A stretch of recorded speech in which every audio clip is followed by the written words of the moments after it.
Di sesi kedua ini kita akan panggil Bapak Stephen Suryana, SEVP Wealth Management Bank Negara Indonesia Persero Tbk. Pak, silakan Pak. Iya. Dan Ibu Risya Dilayanti, Managing Director Insurance Business Group and President Director MNC Life. Ibu, silakan.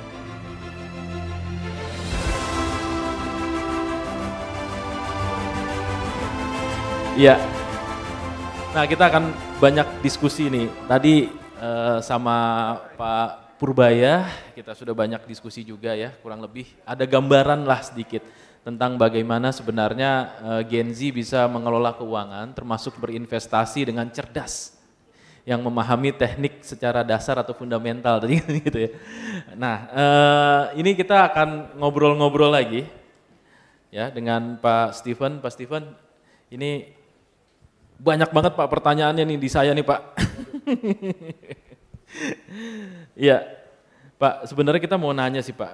Kalau Bapak melihat ya, ini karakteristik pengelolaan keuangan Gen Z saat ini itu seperti apa sih Pak? Lantas apa tantangan utama yang mereka hadapi? Karena seperti yang kita ketahui nih Pak ya, saat ini akses informasi itu luar biasa terbuka. Mereka juga sebenarnya secara inklusi sudah paham tentang jasa-jasa keuangan. Dan aksesnya juga gampang gitu ya, tidak ada yang sulit gitu karena semua aplikasi sudah ada, termasuk bank-bank juga semuanya, termasuk Bank BNI juga punya aplikasi yang bisa mereka download ya, mereka install, terus kemudian mereka juga bisa memasukkan dana langsung atau membuka tabungan dari aplikasi tersebut.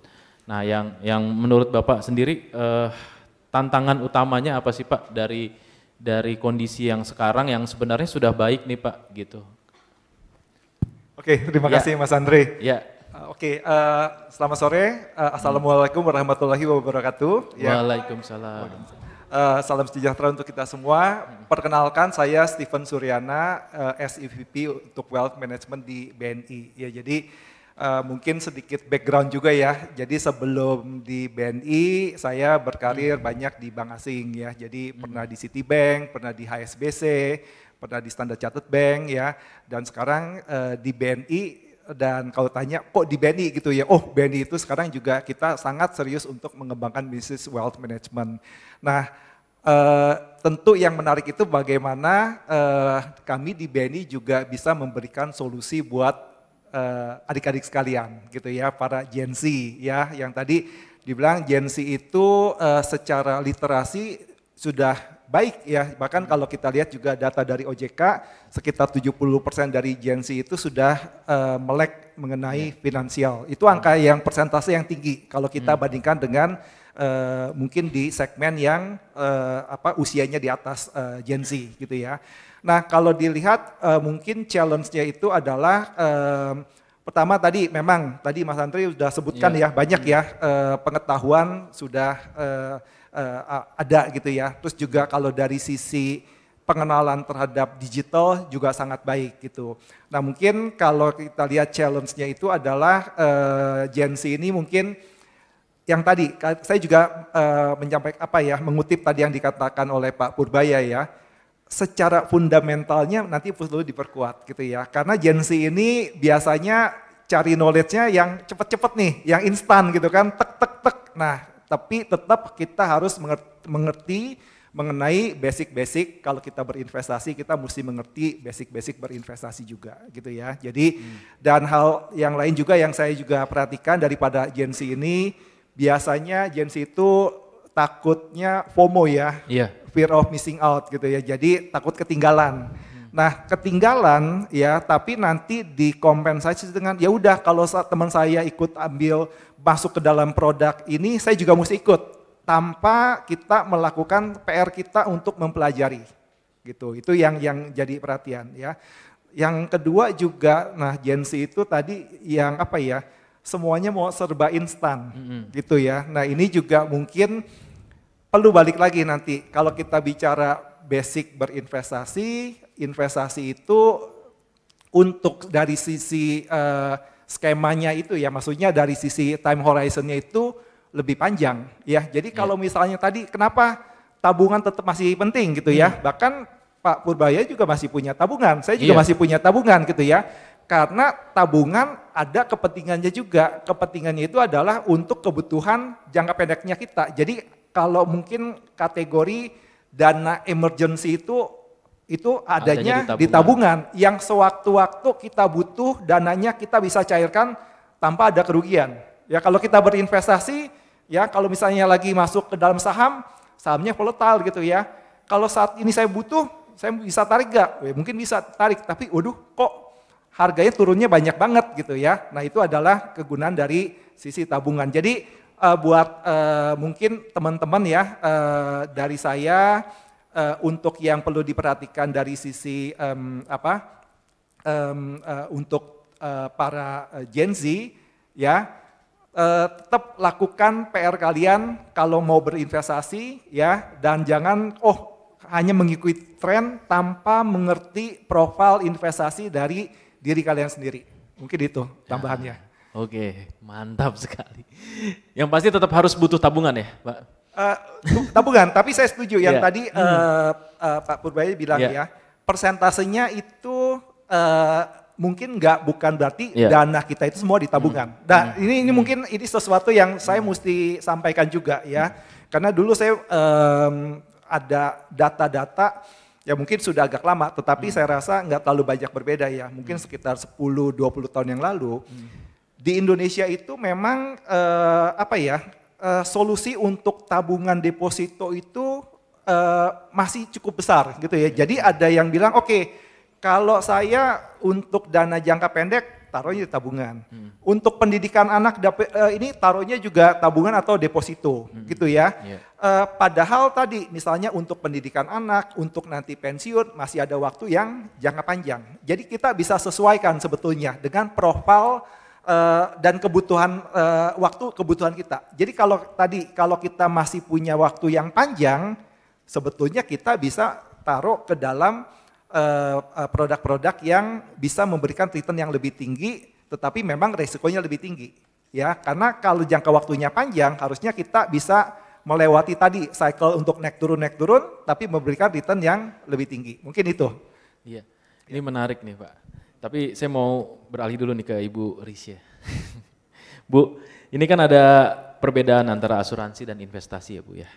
Terkait soal sama-sama dalam perencanaan keuangan, namun asuransi lebih berfungsi untuk melindungi lah. Ya, melindungi dari risiko. Tadi sempat juga dibahas sama Pak Purbaya bahwa semua investasi itu selalu ada risikonya. Nah, menurut Ibu bagaimana cara menyimbangkan antara kebutuhan proteksi atau asuransi ya, dan pertumbuhan aset atau investasi dalam perencanaan keuangan jangka panjang, Bu? Oke, kalau tadi Pak Safril bilangnya adik-adik, kalau saya teman-teman kali ya. Iya. Bedanya nggak jauh kan, paling berapa bulan aja. Nggak jauh Bu. Oke, asuransi. Di ruangan ini berapa orang yang punya asuransi? Nah, tadi punya tabungan udah ada tuh Bu. Sekarang ya, asuransi siapa yang punya? Mungkin kalau Pak Steven ya karena sudah berumur pasti sudah punya asuransi. Tapi itu teman-teman ya yang Gen Z di ruangan ini deh. Saya rasa nggak banyak yang punya asuransi karena masih belum menjadi kebutuhan. Ya memang kalau masih mahasiswa masih ada orang tua. Kalau sakit kenapa-napa ada orang tua yang tanggung gitu ya. Tapi untuk teman-teman yang kos misalnya atau untuk teman-teman yang mau mulai mandiri gitu ya. Perlu nggak sih asuransi? Oke, sekarang asuransi, contohnya saya dari MNC Life, ada asuransi yang sekaligus memberikan pelajaran tentang manage keuangan. Ya, kita ada program namanya Besti, kebetulan saya hari ini pakai, nggak kebetulan sih sengaja hari ini pakai kelas ini ya, sekalian iklan. Kita ada program namanya Besti, ini program asuransi afiliator. Jadi teman-teman nggak perlu modal ya. Bisa daftar jadi afiliatornya Besti, kan sekarang zamannya sharing, link ya. Itu mau sambil belajar tentang asuransi dan pengelolaan keuangan jangka panjang. Jadi kalau dipikir-pikir mana nih yang perlu tabungan dulu, perlu tabungan pasti. Untuk apa-apa kalau kenapa-napa tengah malam ya kan, lapar deh, ambil tarik dari ATM. Perlu, tabungan itu wajib hukumnya. Ya, jadi untuk teman-teman yang sudah dapat uang dari orang tua, sisihkan ya. Kalau dulu kita kan 30 itu harus ditabung ya, untuk dana emergensi kalau kenapa-napa. Dan kalau dari situ terus gimana nih, ada mau investasi boleh silakan, sisihkan juga dari sisanya. Tapi ingat, ada juga yang disisihkan mulai beli asuransi yang murah-murah atau Ya mulai dari di afiliator Besti dengan modal 0, nanti ada commissionnya, ada VB, ada ya semacam komisi gitu ya. Itu bisa dibeli untuk beli asuransi gitu. Jadi artinya banyak sekali untuk mendapatkan perlindungan ya, asuransi. Jadi tidak harus tunggu nanti kalau sudah punya anak, sudah menikah baru beli asuransi ya. Karena asuransi itu makin muda, makin murah preminya. Jadi supaya apa? Perlunya asuransi supaya uang tabungannya nggak kegerus kalau harus masuk rumah sakit. Ya, kalau harus berobat. Nah, di Besti ini kita ada program telemedicine kan sekarang gitu ya. Kemarin saya alergi nongol, kambuh, males ke rumah sakit tengah malam, tinggal buka aplikasi Besti, saya berobat di telemedicine. Jam 11 malam, jam 12 langsung datang obatnya, saya bisa tidur nyenyak.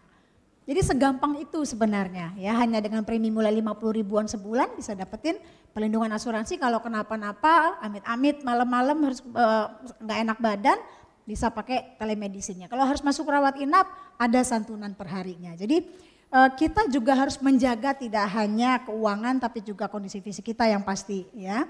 Teman-teman kuliah, sudah mulai bekerja, dijaga kondisi fisiknya. Tapi kalau kenapa-napa, penuh kegiatan, sibuk gitu ya. Kondisi perubahan cuaca segala macam harus sakit, ada yang namanya asuransi dan tidak usah mencairkan investasi yang sudah dikumpulkan ya, apalagi narik dari tabungannya yang sudah disusun sedemikian rupa untuk jalan-jalan. Kalau anak sekarang kan healing ya, healing ya. Terus nongkrong di kafe jalan-jalan gitu ya. Boleh nongkrong di kafe boleh ya kan, nonton konser ya 6 bulan sekali oke lah. Nongkrong di kafe sebulan 2 minggu sekali oke lah, tapi ingat juga harus mengelola keuangan dengan baik. Sudah mulai ada posting-posting tadi tabungannya berapa, kalau sudah cukup masukkan ke deposito boleh, mau main investasi sesuai dengan risk appetite atau selera resikonya boleh ya, tapi jangan lupa lindungi diri sendiri dulu ya dengan adanya proteksi asuransi. Nggak usah yang mahal-mahal, at least yang telemedicine-nya gratis aja deh. Nah nanti kalau sudah ada waktu, kalau sudah selesai dari sini bisa dilihat lagi Instagramnya MNC Life Besti, bisa dipelajari di situ. Modalnya nggak pakai duit ya, tinggal sharing aja nanti akan dapat komisinya. Nah dari situ sambil belajar mengelola keuangan untuk masa depan. Makanya namanya Besti ya Bu ya? Makanya namanya Besti. Dan ini sudah kita patenkan, jadi produk keuangan yang pakai nama Besti hanya dari MNC Life. Oke, mantap. Oke Pak Steven, saya mau nanya lagi nih Pak.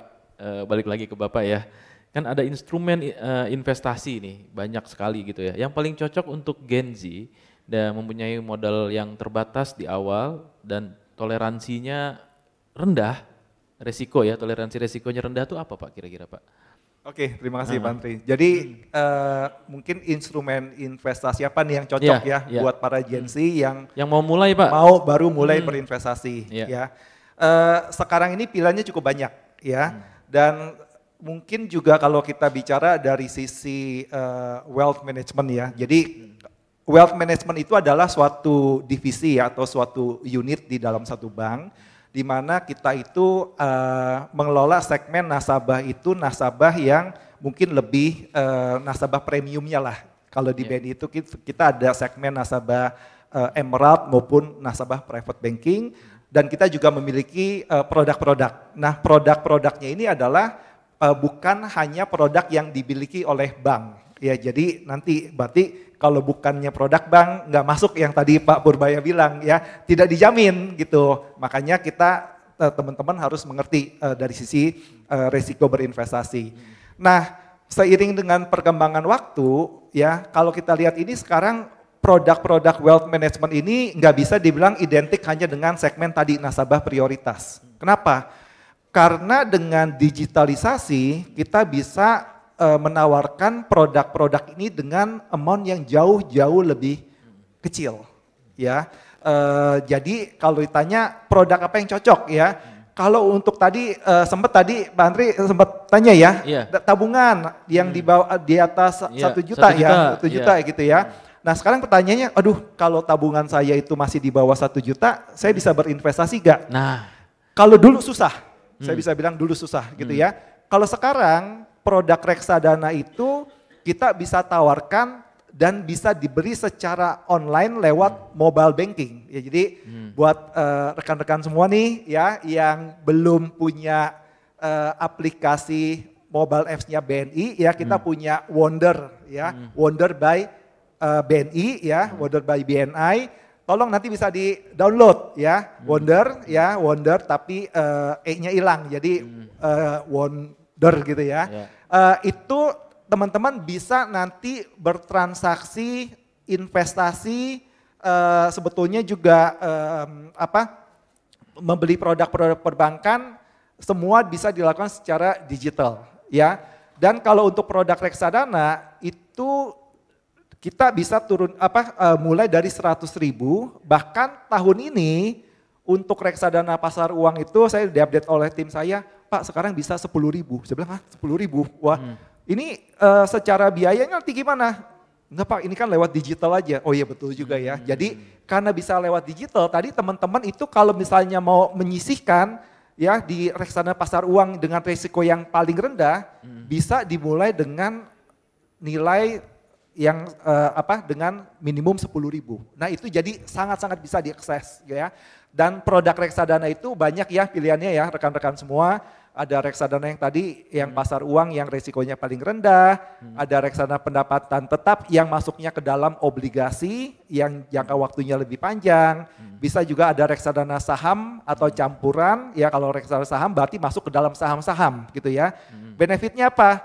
Kalau kita masuk ke dalam saham itu berarti kan kita mesti beli satu saham, harus ada minimum satu lot, pasti nilai investasinya tinggi. Ya, kalau tadi masuk ke dalam reksadana, udah masuk ke dalam suatu kumpulan portofolio saham dan sudah diversifikasi dan rekan-rekan bisa masuk dengan nilai dari paling rendah itu 100.000 kalau untuk yang saham. Nah, gitu. Tapi banyak pertanyaan juga nih Pak. Ya. Pertanyaannya biasanya gini ke teman-teman ya, kalau misalnya saya masukin reksadana, nariknya gampang atau susah sih Pak? Narik sangat mudah ya. Jadi kalau kita bicara reksadana itu banyak aturannya dan diawali oleh OJK ya. Jadi kalau masuk ke dalam reksadana ada aturannya itu maksimum waktu kita masukin untuk melakukan redemption atau penarikan kembali itu pembayaran dananya itu dilakukan dalam maksimum 7 hari kerja. Ya, tetapi kenyataannya kalau kita bicara day to day, kalau untuk reksadana pasar uang itu 2 hari kerja sudah masuk. Reksadana saham mungkin ada yang 3 hari atau 4 hari kerja, ya. Jadi ada batasan maksimum 7 hari kerja, tetapi dalam waktu sekitar 2 sampai 4 hari kerja harusnya biasa sudah bisa diakses lagi. Ya, tetapi memang tidak seliquid tabungan, ya. Tabungan setiap saat mau ditarik bisa, gitu ya. Dan tidak ada risiko penurunan suku bunga dan juga dijamin oleh tadi LPS juga gitu. Jadi cepat ya Pak ya. Dan sekarang dengan digital itu sepertinya langsung. 10.000 untuk reksadana. 10.000 untuk reksadana pasar uang sudah bisa dilakukan. Ayo gitu. Bisa coba tuh. Masa iya nggak ada 10.000? Ini nggak ada alasan untuk kita mulai berinvestasi ya. Coffee shop 50.000 Pak. Betul. Satu cangkir. Nah makanya mungkin saya tambahkan sedikit lagi. Jadi di fitur dari Wonder itu, ya teman-teman nanti bisa ngelihat, oh saya mau dapat insight. Ya insight ini apa? Kayak teman-teman tadi saya bilang, dulu yang namanya produk wealth management itu untuk nasabah kaya gitu ya. Dan akan ada relationship manager gitu kan. Itu ya kalau transaksi kecil-kecil ya nggak bisa masuk juga ya secara struktur biayanya. Tapi buat teman-teman dengan fitur insight itu, teman-teman itu seolah-olah mempunyai ada RM virtual yang membantu nanti teman-teman dalam bulan ini sudah ada pemasukan berapa, pengeluarannya berapa, pengeluarannya itu pun dianalisa lagi ya. Karena waktu itu keluar ia akan melakukan klasifikasi. Oh ini adalah tadi untuk ke kafe gitu ya, untuk lifestyle, ada yang untuk investasi apa enggak, nah itu ada data semuanya. Jadi fitur insight itu sangat-sangat nanti bisa membantu untuk rekan-rekan itu melakukan perencanaan.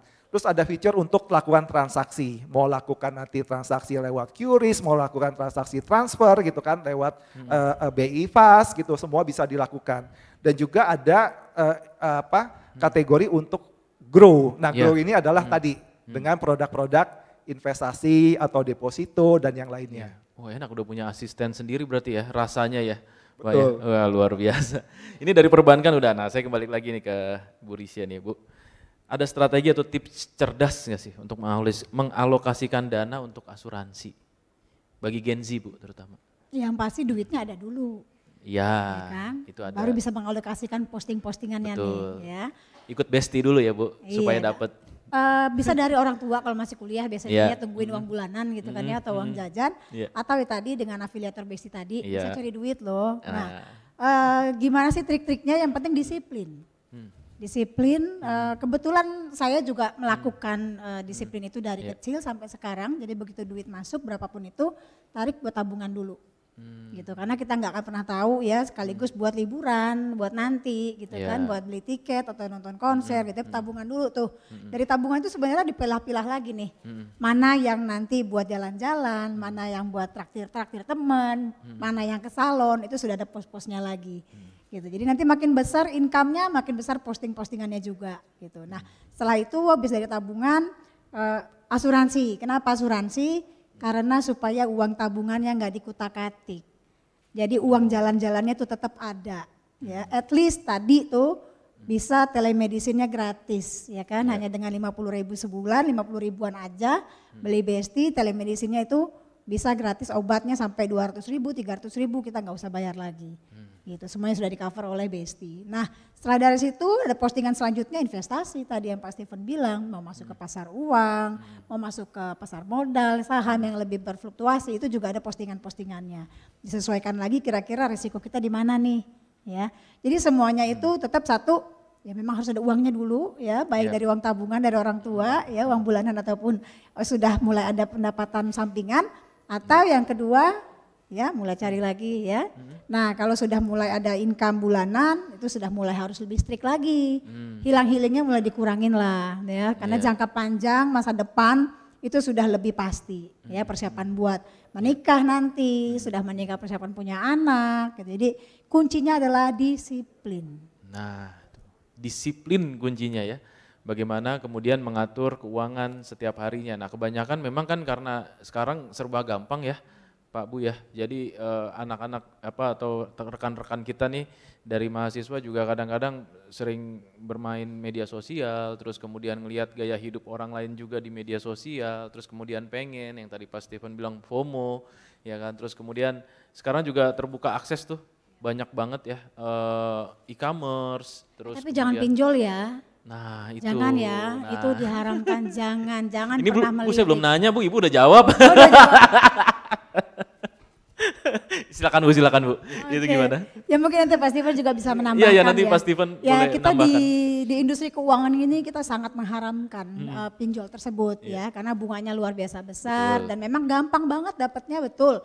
Tapi ingat deh resiko-resikonya, apalagi sekarang kabarnya pinjol sudah ada blacklistnya ya, nanti sudah ada daftarnya. Nah itu akan mempersulit teman-teman kalau nanti butuh KPR karena sudah ada catatan hitam tadi ya, gitu. Jadi sudah sesuaikan saja gaya hidup kita dengan pendapatan kita, dengan uang kita, dengan tabungan kita. Yang penting-penting aja. Nggak usah lah maksain beli iPhone 16, kebetulan nggak masuk juga ya. Nggak usah lah maksain nonton konser kemarin Green Day Green apa segala Day, maksain gitu iya, ya. Kalau betul. memang ada tabungannya silakan nikmatin. Tapi kalau belum ada nabung dulu. Pasti pun mau nambahin? Ya Pak Steven silakan Pak. Terima kasih Bu Risna. Dari saya mungkin saya mau tambahkan gini, tadi ya memang wah jangan masuk ke pinjol ya gitu ya. Dan kita bisa punya solusi yang lebih baik daripada pinjol sebetulnya gitu ya. Jadi buat rekan-rekan semua kayak tadi gitu kan, oke saya kalau mau yang tadi yang untuk jangka pendek ya mungkin tabungan gitu ya. Tapi tabungan kan bunganya kan nggak tinggi gitu ya. Saya mau masuk ke investasi nih gitu. Nah tapi nanti investasi saya nanti kalau ada butuh kebutuhan likuiditas bagaimana? Nah kita juga sebetulnya ada solusi. Jadi untuk produk yang berinvestasi ke dalam obligasi pemerintah kan banyak sekali ya. Ada ORI, ada yang sukuk retail gitu kan, ada yang produk yang FR. Returnnya bagus banget loh. Kemarin kita baru teman-teman ada yang masuk gak kemarin ORI 27? Ada yang berinvestasi di ORI 27? Ada. Kemarin Ori. baru closing mungkin tanggal 20 kemarin gitu ya. Itu untuk 3 tahun itu di 6,65%. bunganya per tahun, ya kan? Sementara untuk yang 6 tahun di 6,75%, ya. Nah, kalau ada produk ini, itu kan dapat returnnya kan bagus kan, lebih tinggi daripada tabungan gitu ya dapatnya. Nah, tapi kalau di tengah-tengah nanti butuh likuiditas bagaimana? Nah, di BNI itu kita ada yang namanya BNI Instan. Yeah. Nah, BNI Instan itu basically ya teman-teman bisa menggunakan obligasinya tadi dijadikan sebagai jaminan untuk mendapatkan dana tunai. Gitu, bunganya pun sangat-sangat kompetitif gitu ya. Jadi ini bisa jadi solusi buat teman-teman ya, bisa berinvestasi tapi waktu kebutuhan likuiditas itu ada solusinya juga. Nah, ini yang nanti yang perlu di-assess. Banyak sekali yang tadi ya teman-teman, makanya saya bilang edukasi seperti ini penting gitu ya, karena produk perbankan pun juga sudah banyak berubah mengikuti perkembangan zaman gitu ya. Bahkan jadi kayak tadi ada yang namanya tadi pinjaman yang kita bisa berikan, dana instan. Tapi menggunakan jaminan produk investasi. Mungkin produk itu dulu nggak ada gitu, tapi sekarang ada. Dan itu bisa menjadi solusi yang jauh lebih baik dibandingkan dengan pinjol. Jadi teman-teman tetap bisa berinvestasi dan bisa mendapatkan likuiditas. Ini kita mau nanya juga nih, ada yang terjerat pinjol di sini? Nggak ada ya? Jangan ya, apalagi bela-belain demi lifestyle gitu kan, demi dianggap teman gitu. Jangan ya adik ya. Iya, jangan ya tuh. Ya ini nggak afdol kalau kita nggak buka sesi pertanyaan atau Q&A ya Bapak Ibu ya, silakan. Oke, wah ini banyak, aduh banyak sekali ini. Kayaknya kita ngomongin pinjol, mereka tertarik kayaknya. Oke. Silakan Mas dari Atma Jaya ya. Oke, silakan Mas maju ke depan Mas.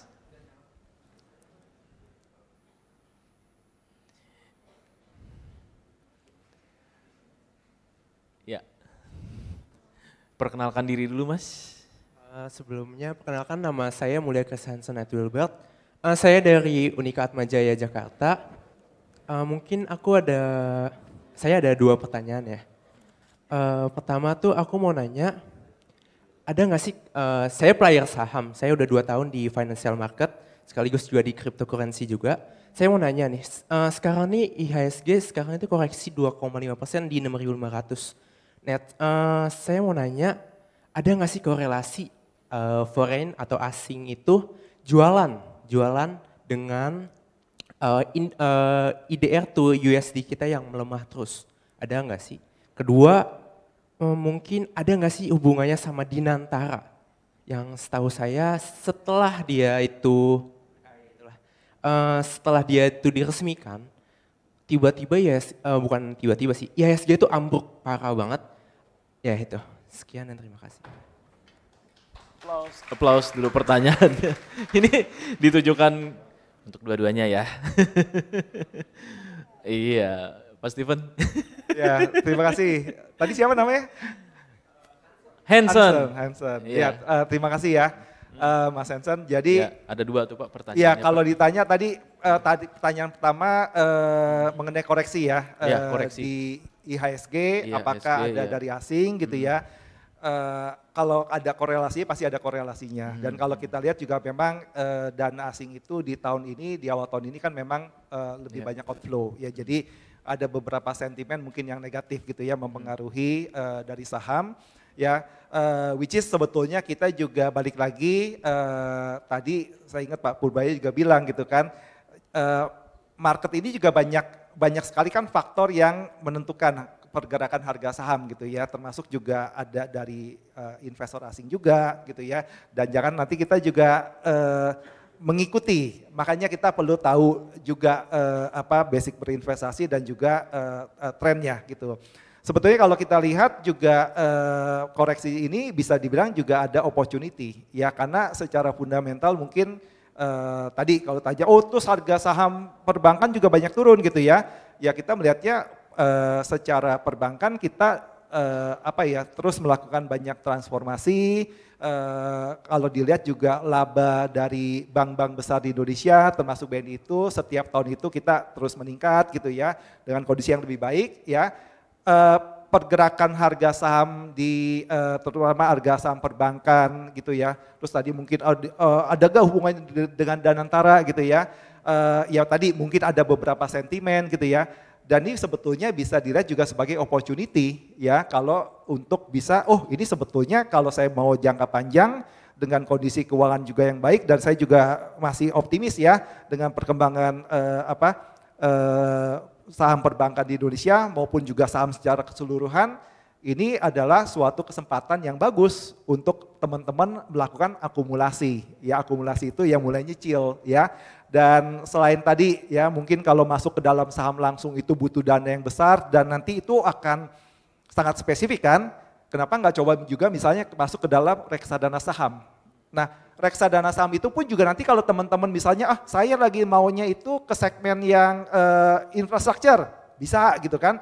Mau yang lebih ke finansial, bisa gitu kan. Karena banyak berbagai produk reksadana saham yang ada dan teman-teman nanti bisa memilih dengan produk yang sesuai. Dan yang tadi keuntungannya itu adalah untuk nilai investasinya bisa jauh lebih kecil. Ya, jadi teman-teman bisa banyak melakukan diversifikasi. Ya, jadi time to buy ya Stephen ya.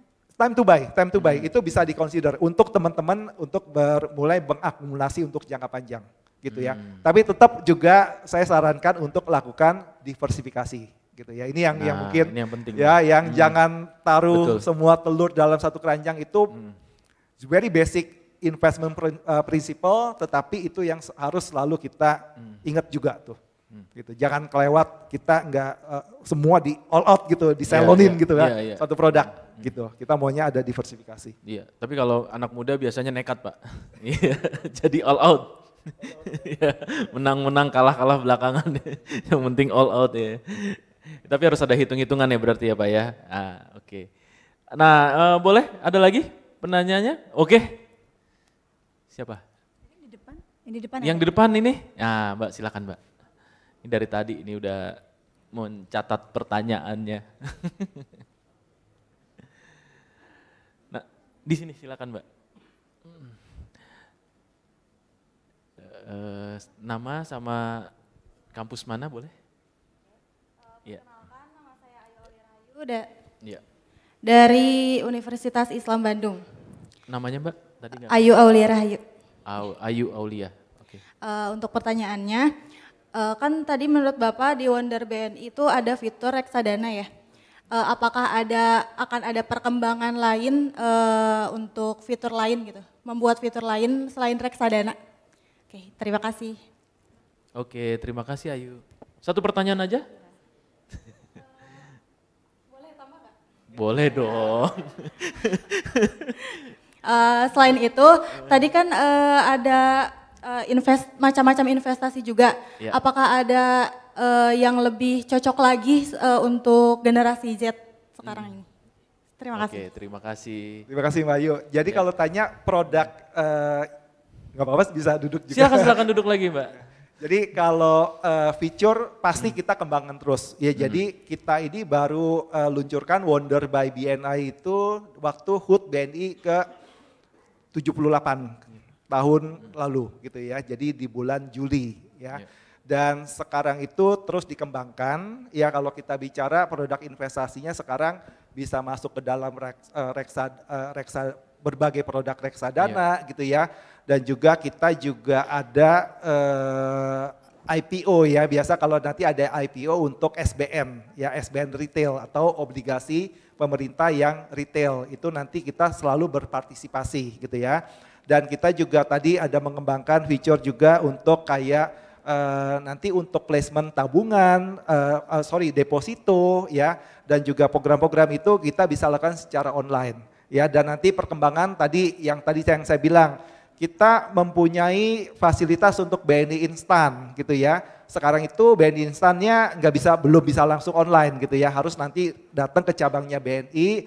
Nanti ke depannya kita juga mau kembangkan supaya fitur itu bisa menjadi fitur untuk online ya. Intinya gini ya, di perbankan itu ya makin lama itu kalau saya lihat pegawai banknya itu makin kayak rekan-rekan semua loh. Iya. Ya. Jadi makin pada muda-muda. Kenapa? Karena yang lagi berkembang pesat itu di perbankan itu adalah tim IT, ya, tim digital, ya. Jadi kita itu makin banyak developer ya yang tim kita untuk nanti untuk Wonder gitu ya. Wonder itu aja untuk yang individu. Kita masih punya ada namanya BNI Direct. Ya, BNI Direct itu adalah untuk kalau teman-teman ini ya mau bukan jadi pengusaha aja ya, mau saya punya bisnis ya, saya misalnya mau buka catering gitu kan, terus nanti saya mau lakukan pembayaran, terus nanti penerimaan, itu jangan pakai Wonder. Wonder itu adalah untuk sebagai nasabah individu, perorangan ya, untuk keperluan personal. Kalau untuk keperluan bisnis, kita juga punya super apps lagi namanya BNI Direct. Nah itu bisa diakses juga gitu. Dan ini dikembangkan terus, yang tadi tanya, kedepannya ada gak? Bukan ada, banyak ya, dan bahkan bisa dibilang bahwa nanti developmentnya akan makin terakselerasi gitu. Jadi makanya di perbankan itu makin banyak Gen Z yang masuk itu adalah untuk memang mengembangkan IT capabilities-nya kita. Sementara orang operationnya itu makin lama juga agak makin berkurang. Ya mungkin mereka jadi pindah ke divisi yang lain gitu kan. Kenapa? Karena transaksi secara manual itu udah makin berkurang, makin lama makin transaksi secara digital. Ya, jadi ini sekalian kalau ada yang nanti setelah lulus mau berkarir di perbankan gitu ya. Jangan berpikir perbankan itu perbankan yang tradisional banget gitu ya. Perbankan itu sudah combine nih, sudah hybrid, ada yang digitalnya, ada yang cabang konvensionalnya gitu. Tapi yang makin banyak itu adalah digitalnya. Ya sekarang bikin buku tabungan aja pakai mesin Pak. Iya kan, tinggal set udah langsung jadi. Ini menarik nih. Nah ini sebenarnya saya mau nanya nih Pak, ada yang sudah menginstal Wonder nggak sih? Ada yang sudah ada nggak sih? Ya? Ada nggak? Wah. Tampaknya ya nanti ada. Ini Pak. Oke, mungkin bisa dikasih ini nih. Tadi siapa yang udah install Wonder? Siapa yang udah install Wonder? Siapa? Kasih lihat nanti dapat ini. Silakan sini. Iya, coba boleh maju ke depan Mbak. Iya betul. Oh ini udah nih Pak. Dari warnanya aja saya dari jauh udah langsung kelihatan. Iya Pak. Iya. Mungkin bisa share pengalamannya pakai Wonder gimana? Nah. Kalau aku kan emang dari dulu pakai Bank BNI. Terus pas pakai Wonder ini emang kelihatan lebih anak muda banget gitu daripada M-Banking yang sebelumnya. Terima kasih.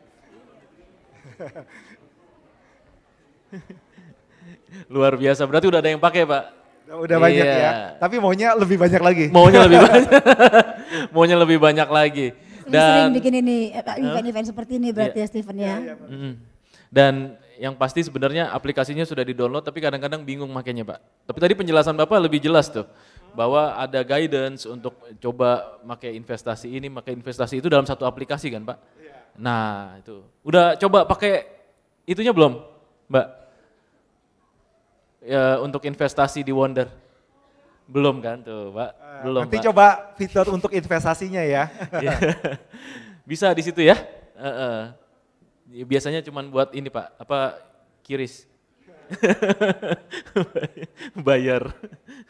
Ya, satu lagi pertanyaan boleh, silakan. Siapa yang ingin bertanya untuk kedua narasumber kita hari ini?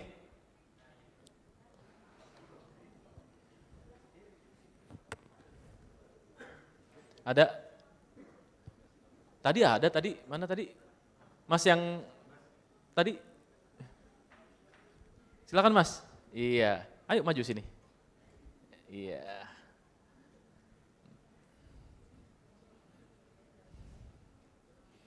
Nah ini banyak yang curious ya terhadap pengelolaan keuangan nih.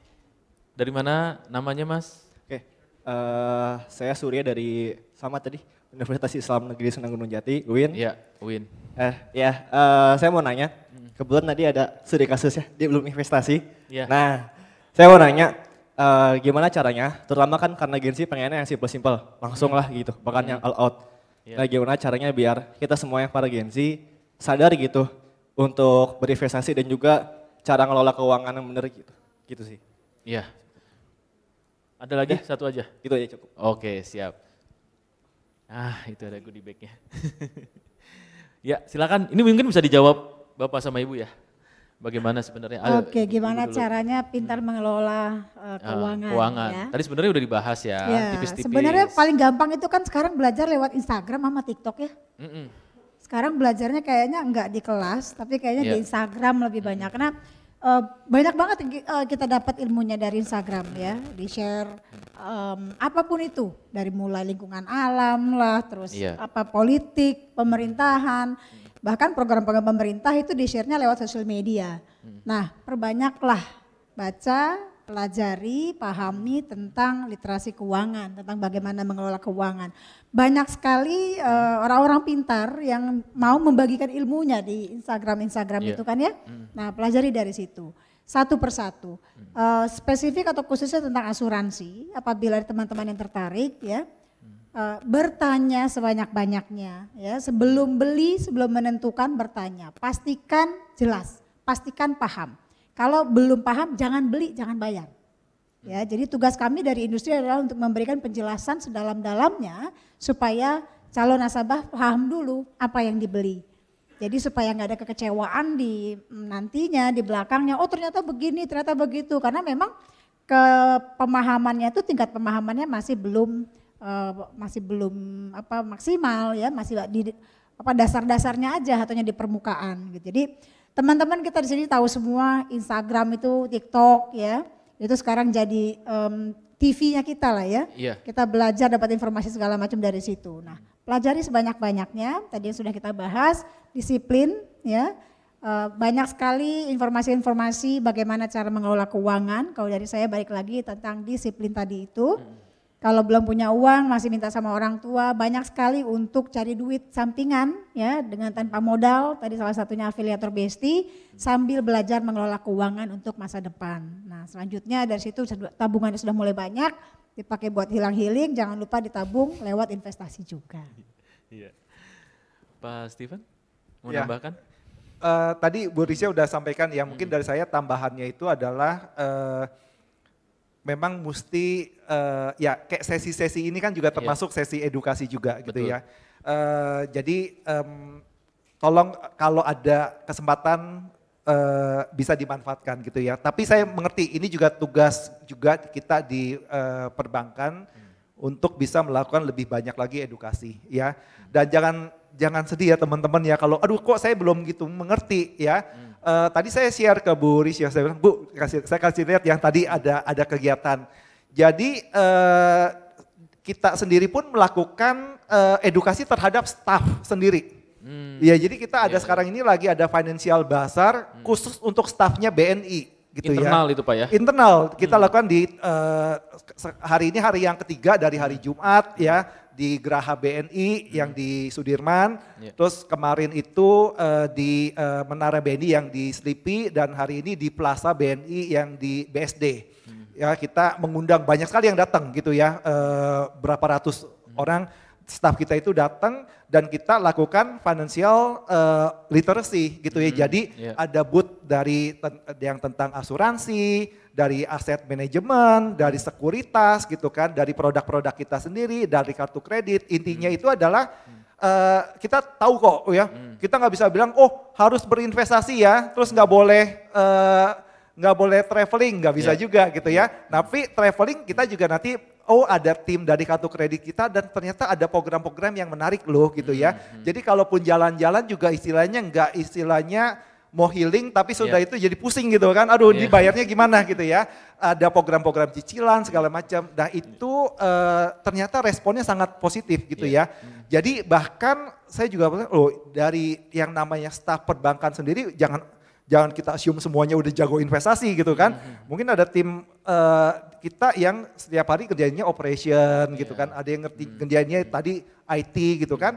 Mereka nggak terekspos dengan financial literacy, kita pun juga melakukan di situ. Dan saya rasa ke kampus-kampus juga itu sesuatu yang mungkin nanti kedepannya perlu kita lebih banyak lakukan juga. Wah boleh itu. Gitu Pak Andri. Harus ya mungkin itu. Banyak nanti supaya kedepannya bisa lebih banyak. Sama ini Andre, mungkin acara seperti ini harus diseringin lagi nih. Ya. Ya, Kayaknya betul. peminatnya kan banyak nih. Banyak. Gitu. Jadi kita bahas lagi mungkin di next session ya. Boleh. Kita bahas lebih dalam lagi untuk Dan teman-teman. ada praktiknya gitu. Ya, boleh, Pak, boleh, Bu. boleh. Jadi memang benar-benar kita bikin sesi yang ada kelanjutannya Ya, gitu. semacam workshop ya. Ya, workshop, betul. Ditunggu informasinya. Iya. Ya. Stay tune, nanti akan kita ketemu lagi ya. Iya dong, pastinya.